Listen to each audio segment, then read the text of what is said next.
Hello and what is going on today, guys? Tomcat here, and today we are back in Spin Tires, and today we're going to be taking a look at the Jeep JK Wrangler. Now, this Wrangler is actually kind of, it's a new mod. It's actually one of the newest mods in the list on Steam, and well, it might not be when you're watching this video, but it was one of the mods, one of the newest mods I could find as of when this video was made, and kind of the cool thing about this Jeep is that it's kind of the first, it's the first JK I've seen for Spin Tires that's actually quite stock looking, actually. It's not quite, you know, crazy modified out like a lot of the Jeeps and Spin Tires are.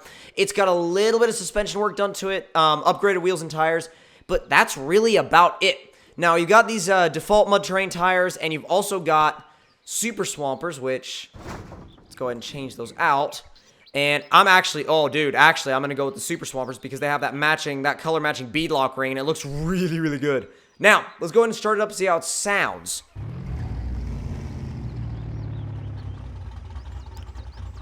It's kind of like, the startup is kind of a mashup of, like, a lot of different vehicle sounds, and then, like, once you get going, it's very, it's actually very V8-like. Now, I'm actually going to see how far this thing can go without turning the diff lock on, because that's kind of always an interesting challenge in Spin Tires, because if you want to see kind of how a vehicle performs, try and see how far you can get it without actually turning your lockers on. Now, Jeep JKs, obviously, if you're in the Jeep community at all, you know that, like, JK owners get a lot of crap. They really do. And in some ways, they get a lot of crap that they don't deserve, because, like, a lot of crap from, like, other Jeep owners, you know, CJ owners, YJ owners, TJ owners. And I think, you know, that's not to say for every, you know, CJ, YJ, TJ owner or anything like that, but there are certainly some out there that give a good bit of crap to JK owners, and I think that the thing is with that, there are just certain, I feel like, sometimes JKs in general kind of you have that stereotype of like, oh, you never take your JK off-road. But then again, the JKs that do go off-road and are built properly for off-road can be some really nice trail rigs, really nice off-road rigs. And the thing is, they're a lot more streetable than the older Jeeps. And so if you kind of find a happy medium between an older Jeep and a JK, as far as you know, streetability, but also like their abilities off-road, it really does actually strike a nice balance as a really good off-road vehicle. Now, I think another thing too is that with having a pretty stock-looking JK, it kind of appeals more to your crowd in Spin Tires that likes the more realistic stuff, and because there is a crowd for Spin Tires that likes the realistic stuff. I mean, there always is going to be, but I think the thing is, it might not appeal to the guys that are using, you know, say rock bouncer mods all the time, but for somebody that likes to cruise around in Spin Tires and use, you know, use realistic mods, they're gonna really like this thing. Now, the way that, oh god, that was a hell of a lot deeper than I thought, and I know, yes, that's jokes in the comments for days are on the way, but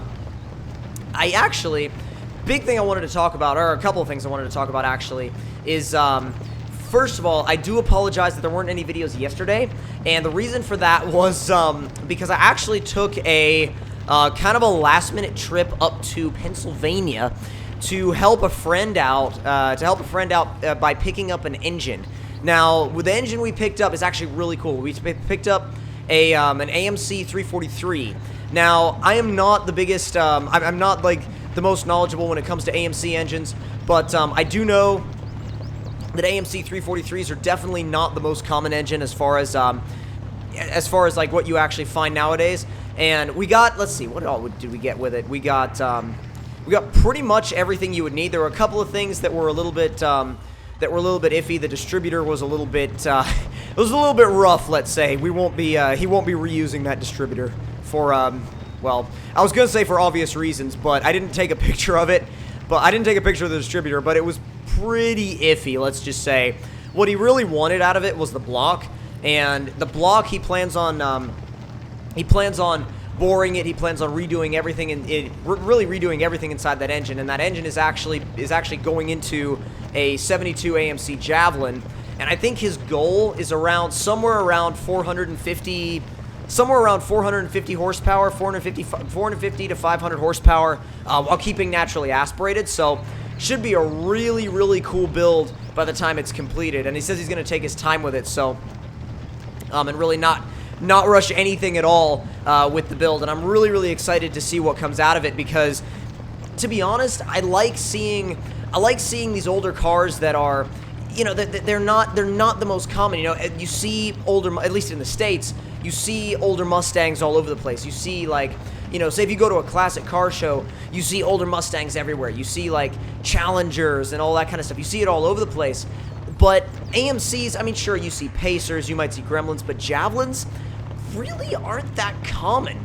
And the cool thing about this particular Javelin is that it's got a 360 in it right now. It's got an AMC 360 in it right now, and we're actually, my friend is going to run the car as it is at a half mile drag at a runway in the spring, and we're going to see what it puts down in the half mile with the 360 in it, and then we're going to go back in the fall and see what it puts down with a built 343. So, and like I said, I'm not the most knowledgeable when it comes to AMC engines. It's definitely not my primary focus when it comes to engines, for sure.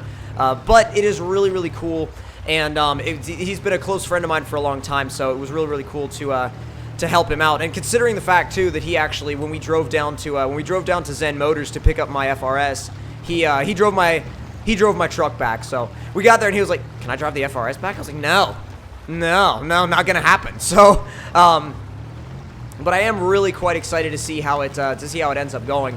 Now, plans for the FRS, as far as that goes, we're not really doing much as far as power, because the power is right where I want it. I mean, for anybody that doesn't know, the FRS is sitting at 305 horsepower to the wheels and 260 wheel torque, and at 10 pounds of boost. And it's just so, it fits the car so well. It really feels wonderful at that power level. And to me, being right there at that power level, it suits me on the mountains, suits me on the track, and it just feels good. It's a really good feeling amount of power for that car, especially with the tire size that I have. It is staggered. It's 235 in the front, 255 in the rear. But at the same time, I mean, some people are like, well, that, you know, your staggered setup is going to cause understeer. But since going with the since we went with the staggered setup, I added a decent bit of front camber. Nothing too crazy, but definitely some functional camber in the front, just so I could kind of dial back a bit of that understeer that you sometimes get with a staggered setup. And the car really just, in the setup it's in right now, I mean, especially alignment-wise, it really just grips and goes. It really, really does. And really, if you start to get even a little bit of understeer, all you got to do is ease into the throttle a little bit, correct the rear end, or you can trail brake. So it depends on what kind of, what kind of setups you like to do. If you like to cure your understeer before the corner, or midway through the corner. Sometimes you can do both, and that's a lot of fun. Or you can just go fully sideways and plant it on the way out of the corner. So it just really all like kind of depends on how you want to drive it. Why are we getting? Here, let me turn the diff lock off. Why am I getting damaged driving? Oh God, this JK is a bit weird. It gets damaged going down a bumpy paved road at high speeds. We've encountered a bit of, ooh, that was a little bit of a drift though. But yes, I would definitely call that a slight issue. Now back to the FRS plans. I've actually been watching Speed Academy's build for quite a while, and Speed Academy, if none of you guys know Speed Academy, go and watch them. Like literally, I'm serious. Go and I don't take shout outs lightly, so go and check out Speed Academy. Really, they're a really great group of guys. It's been really cool watching their build on their FRS.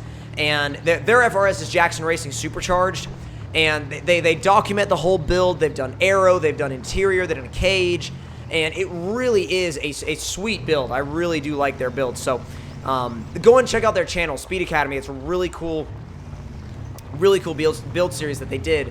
And I do not plan on gutting the interior of my car, but I do plan on going with seats and harnesses. Now, I'm looking at several different seats right now. I'm looking at Recaros, I'm looking at Brides, and I'm looking at oh gosh, what's the other one I'm looking at? I was looking at Sparcos.